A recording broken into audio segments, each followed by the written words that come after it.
Le cancer du côlon touche particulièrement les hommes, mais reste souvent tabou. En parler, c'est briser le silence, comprendre les risques et agir tôt. Votre santé mérite attention et prévention. Osez la discussion, informez-vous et prenez le contrôle.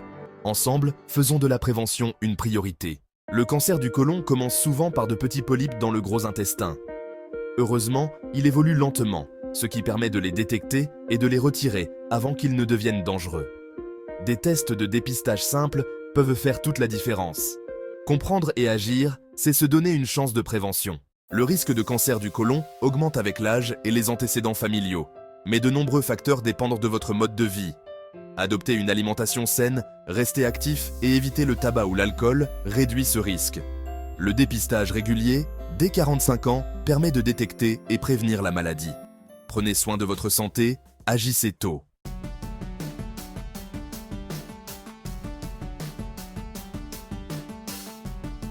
Maintenant, penchons-nous sur le véritable point de départ de la plupart des cancers du côlon, le polype. Un polype est un petit amas de cellules qui se forment sur la paroi du côlon.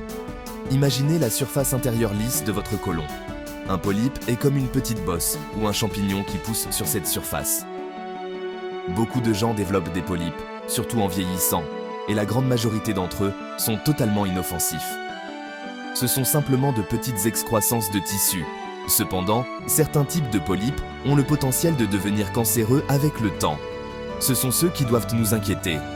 Trouver et enlever ces polypes spécifiques est la pierre angulaire de la prévention du cancer du côlon. Il existe différents types de polypes, mais le type le plus important à connaître est le polype adénomateux ou adénome. Ceux-ci sont considérés comme précancéreux. Cela ne signifie pas que chaque adénome se transformera en cancer, mais cela signifie qu'ils ont le potentiel de le faire s'ils ne sont pas traités. C'est un peu comme trouver un fil défectueux dans votre maison. Cela pourrait ne pas provoquer d'incendie aujourd'hui, mais le risque est là, donc un électricien l'enlèverait et le remplacerait par sécurité. Les médecins traitent les polypes adénomateux de la même manière. Lorsqu'ils sont trouvés lors d'un test de dépistage, ils sont retirés pour éliminer le risque qu'ils représentent à l'avenir. Ce simple acte de retrait est une forme puissante de prévention. La taille et le type du polype sont importants. Généralement, plus un polype est gros, plus il est susceptible de contenir des cellules cancéreuses ou de le devenir à l'avenir. La structure cellulaire spécifique du polype, qui peut être observée au microscope après son retrait, aide également les médecins à déterminer le niveau de risque. L'idée clé ici est que tous les polypes ne sont pas égaux, mais comme nous ne pouvons pas savoir simplement en les regardant lesquels pourraient devenir dangereux, la pratique standard est de retirer tous ceux qui sont trouvés. Cette approche proactive est ce qui rend le dépistage du cancer du côlon si particulièrement efficace par rapport au dépistage d'autres types de cancers. Considérez les polypes comme un signal d'alerte précoce. Ils sont la fumée avant l'incendie. La plupart des polypes ne causent aucun symptôme. Vous n'auriez aucune idée de leur présence. Vous pourriez avoir plusieurs polypes qui poussent dans votre côlon pendant des années et vous sentir parfaitement en bonne santé. C'est pourquoi attendre l'apparition des symptômes est une stratégie imparfaite. Le seul moyen fiable de savoir si vous avez des polypes est de les rechercher par le dépistage. En comprenant que la plupart des cancers du côlon commencent par ces excroissances détectables et amovibles, le pouvoir vous revient. La maladie n'est plus un ennemi invisible, mais une condition évitable, avec un précurseur clair que nous pouvons activement trouver et éliminer. Le cancer du côlon est le troisième cancer le plus fréquent chez les hommes, avec un risque d'1 sur 23. Dépisté tôt, le taux de survie dépasse 90%. Le dépistage régulier peut sauver des vies. Ces chiffres donnent le pouvoir d'agir.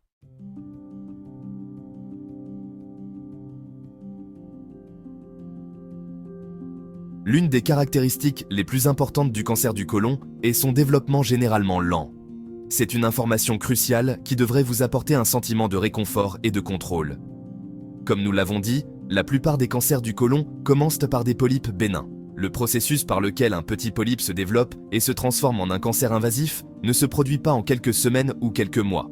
En moyenne, ce parcours, connu sous le nom de séquence adénome-carcinome, peut prendre entre 10 et 15 ans. Ce délai prolongé est un cadeau remarquable. Il nous offre une très large fenêtre d'opportunité pour intervenir et arrêter la maladie dans son élan, bien avant qu'elle ne devienne un problème potentiellement mortel. Pensez à cette période de 10 ans. Cela signifie qu'un polype qui commence à se développer lorsque vous avez 40 ans pourrait ne pas devenir cancéreux avant que vous n'ayez 50, voire 55 ans. C'est pourquoi commencer des tests de dépistage réguliers à 45 ans est si efficace.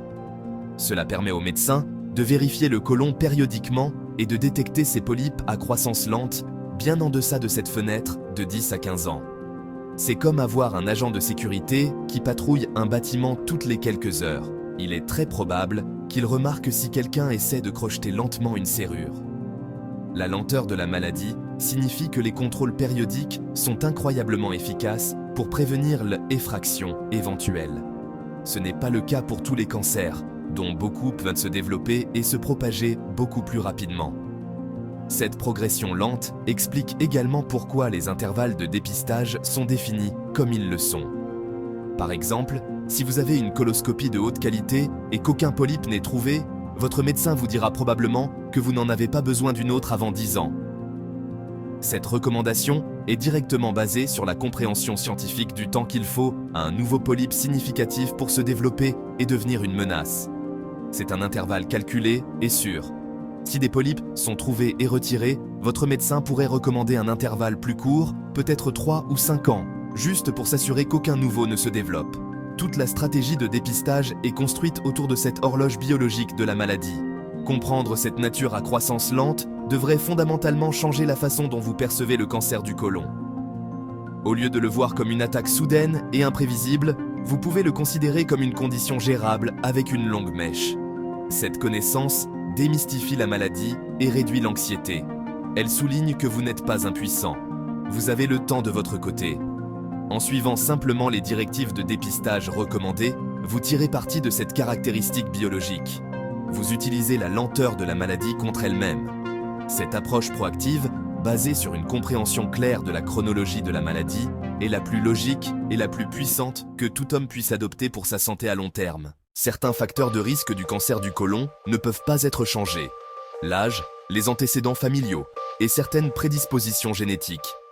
Comprendre ces éléments aide à adapter votre dépistage et à prendre des mesures préventives personnalisées avec votre médecin. Parlez toujours de vos antécédents familiaux et médicaux avec votre professionnel de santé. De nombreux facteurs de risque du cancer du côlon dépendent de nos choix quotidiens.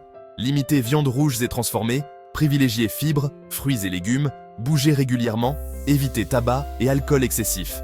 Chacun de ces gestes est sous votre contrôle et peut réduire votre risque. Le dépistage du cancer du côlon est essentiel, même sans symptômes.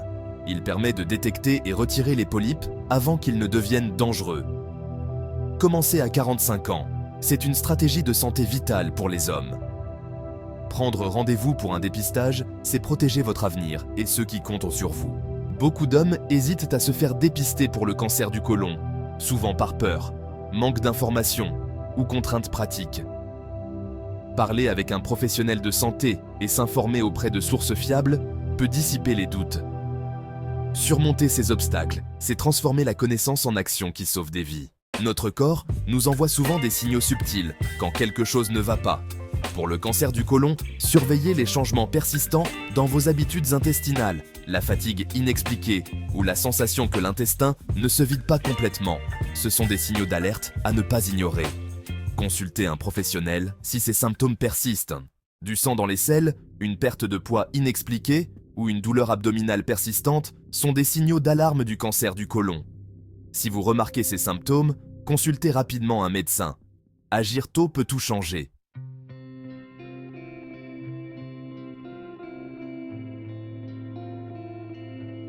Vous avez donc remarqué un ou plusieurs de ces signes. La prochaine question cruciale est: quand faut-il arrêter de surveiller et commencer à agir? La réponse simple est le plus tôt possible. Une bonne règle générale est que tout symptôme nouveau ou préoccupant qui persiste pendant plus de 2 semaines doit être discuté avec un médecin.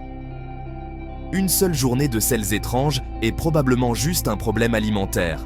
Mais quand cette seule journée se transforme en une semaine, puis en une autre, c'est devenu un schéma.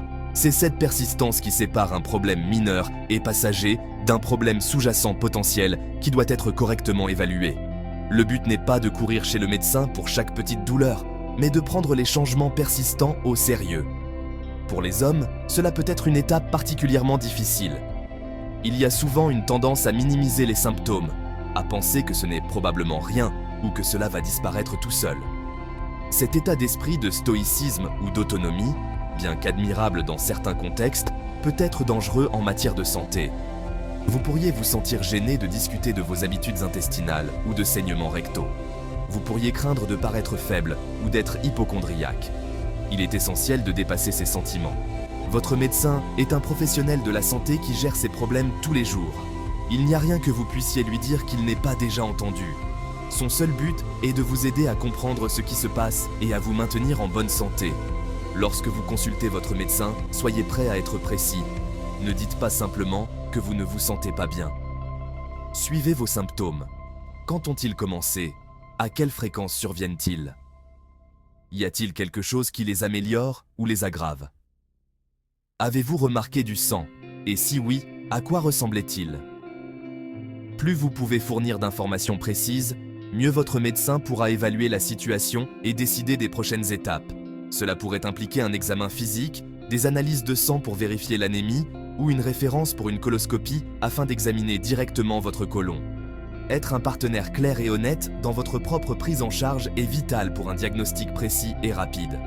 N'oubliez pas que consulter un médecin pour ces symptômes ne signifie pas automatiquement que vous avez un cancer. En fait, la plupart du temps, ces signes sont causés par des affections beaucoup moins graves. Les hémorroïdes, par exemple, sont une cause très fréquente de saignements rectaux. Le syndrome du côlon irritable, ou SCI, peut provoquer des changements dans les habitudes intestinales et des crampes. Un ulcère pourrait être la raison de selles foncées. La seule façon de savoir avec certitude ce qui cause vos symptômes est d'obtenir un diagnostic médical approprié. Se faire examiner apporte une tranquillité d'esprit si la cause est bénigne, et si c'est quelque chose de grave comme un cancer, cela garantit que vous pouvez commencer le traitement au stade le plus précoce et le plus facile à traiter.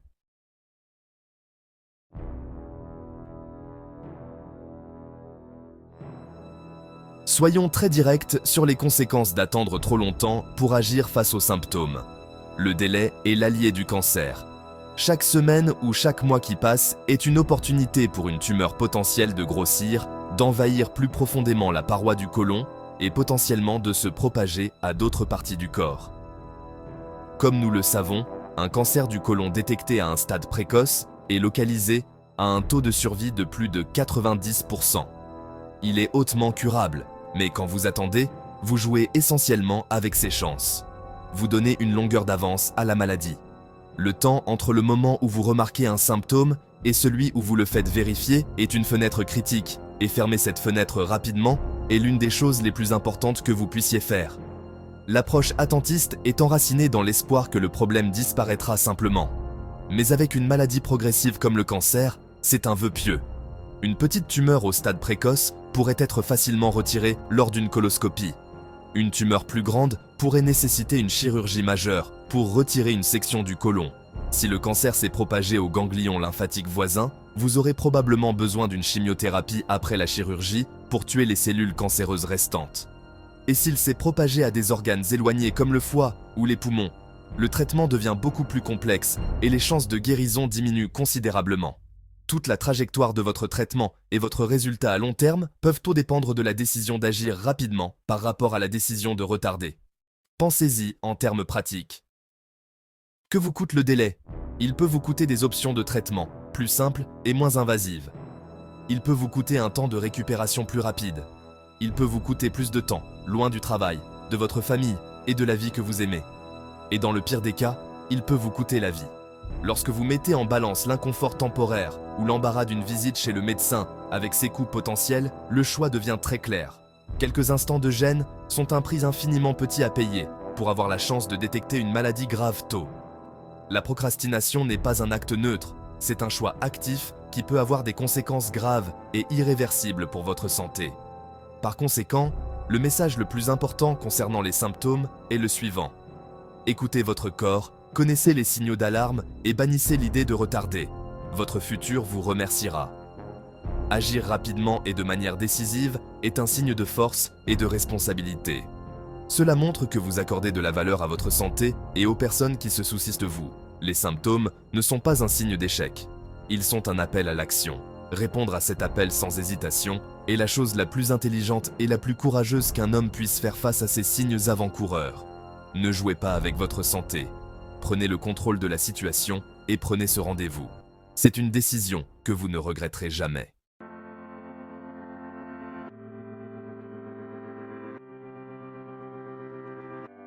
Votre fourchette est un outil puissant pour la santé de votre côlon. Limitez les viandes rouges et transformées. Elles augmentent le risque de cancer du côlon. Essayez des jours sans viande ou remplacez-les par du poisson ou du poulet. Misez sur les fibres. Les céréales complètes, les légumineuses, les fruits et les légumes maintiennent votre côlon propre et sain. Ajoutez du calcium et de la vitamine D, provenant des produits laitiers, des légumes à feuilles vertes et du soleil. Du folate provenant des légumes verts et des céréales enrichies. Construisez vos repas autour d'aliments entiers et riches en nutriments et non d'aliments transformés. De petits changements, du pain complet, une salade d'accompagnement, des fruits comme collation s'additionnent. Chaque repas sain est un investissement dans l'avenir de votre côlon.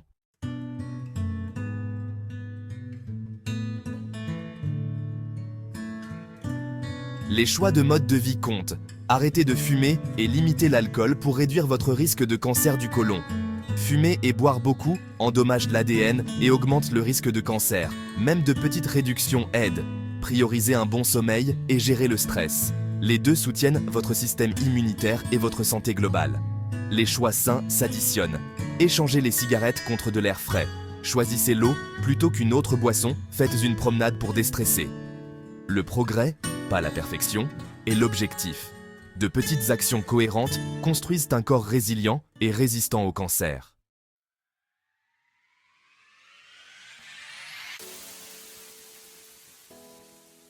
La prévention la plus efficace du cancer du côlon est le dépistage régulier.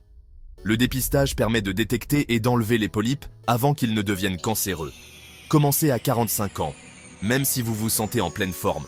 Les options comprennent les tests de selles à domicile et la coloscopie.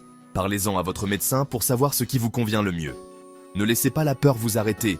Le dépistage est rapide, sûr et bien plus facile que de traiter un cancer avancé. Associez des habitudes saines à un dépistage régulier pour la meilleure protection. Planifier votre dépistage est une étape importante pour votre avenir.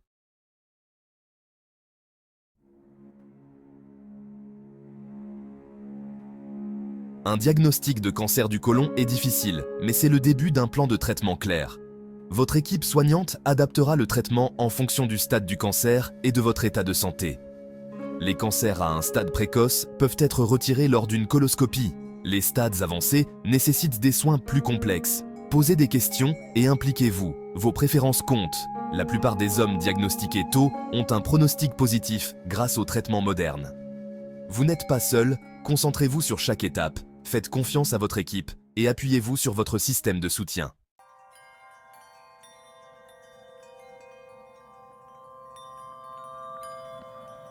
Pour la plupart des stades du cancer du côlon, la chirurgie est la forme de traitement principale et la plus importante. L'objectif de la chirurgie, appelée colectomie, est de retirer la section du côlon contenant la tumeur, ainsi qu'une petite marge de tissu sain de chaque côté et les ganglions lymphatiques voisins. Dans de nombreux cas, surtout pour les cancers à un stade précoce, la chirurgie seule peut suffire à guérir. Les techniques chirurgicales modernes ont considérablement progressé. De nombreuses colectomies peuvent désormais être réalisées par une approche laparoscopique mini-invasive qui implique plusieurs petites incisions au lieu d'une seule grande. Cela entraîne souvent moins de douleur, un séjour à l'hôpital plus court et un rétablissement plus rapide, vous permettant de reprendre votre vie plus tôt. Après la chirurgie, surtout si le cancer s'est avéré s'être propagé au ganglion lymphatique, ce que nous appelons le stade 3, votre médecin vous recommandera probablement une chimiothérapie adjuvante. Le mot adjuvant signifie simplement « en plus ». Le but de cette chimiothérapie est de détruire toute cellule cancéreuse microscopique qui aurait pu s'échapper de la tumeur d'origine et se trouver ailleurs dans le corps. Tandis que la chirurgie retire le cancer que nous pouvons voir, la chimiothérapie fournit une couche supplémentaire de protection contre sa récidive. Les médicaments de chimiothérapie sont généralement administrés par voie intraveineuse par cycle, avec des périodes de traitement suivies de périodes de repos, pour permettre à votre corps de récupérer. Bien qu'elles puissent avoir des effets secondaires, votre équipe médicale dispose de nombreux moyens pour les gérer efficacement. La radiothérapie est un autre outil important dans l'arsenal thérapeutique, bien qu'elle soit plus couramment utilisée pour le cancer du rectum que pour le cancer du côlon. La radiothérapie utilise des faisceaux de haute énergie, similaires aux rayons X, pour cibler et détruire les cellules cancéreuses. Pour le cancer du rectum, elle est souvent utilisée avant la chirurgie, ce que nous appelons la thérapie néoadjuvante, pour réduire la taille de la tumeur, ce qui la rend plus facile à enlever complètement et préserve la fonction sphinctérienne. Dans certains cas de cancer du côlon avancé, la radiothérapie peut être utilisée comme mesure palliative pour soulager des symptômes comme la douleur ou les saignements causés par une tumeur qui ne peut pas être retirée chirurgicalement. Le traitement lui-même est indolore, très similaire à une radiographie, et est précisément ciblé pour minimiser les dommages aux tissus sains environnants. Ces trois piliers du traitement, la chirurgie, la chimiothérapie et la radiothérapie, constituent le fondement des soins du cancer du côlon. Ils sont souvent utilisés en combinaison, la séquence et l'intensité spécifique étant déterminées par le stade de votre cancer et votre profil de santé individuel. Votre oncologue vous expliquera la logique de chaque étape recommandée, en détaillant les bénéfices potentiels et les effets secondaires. C'est un processus rigoureux, mais il est éprouvé et efficace.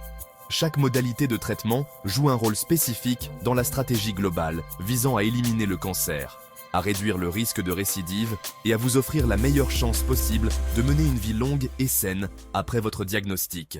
La thérapie ciblée et l'immunothérapie ont révolutionné le traitement du cancer du côlon avancé. Ces médicaments intelligents attaquent les cellules cancéreuses de façon précise ou stimulent le système immunitaire pour mieux les combattre. Aujourd'hui, ces avancées offrent de l'espoir et de nouvelles options pour de nombreux patients. Le message le plus important, la détection précoce sauve des vies. Grâce au dépistage, le cancer du côlon peut être arrêté avant de commencer.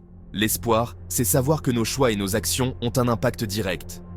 Vous détenez la clé du traitement le plus efficace, la prévention. Le cancer du côlon n'est pas une fatalité.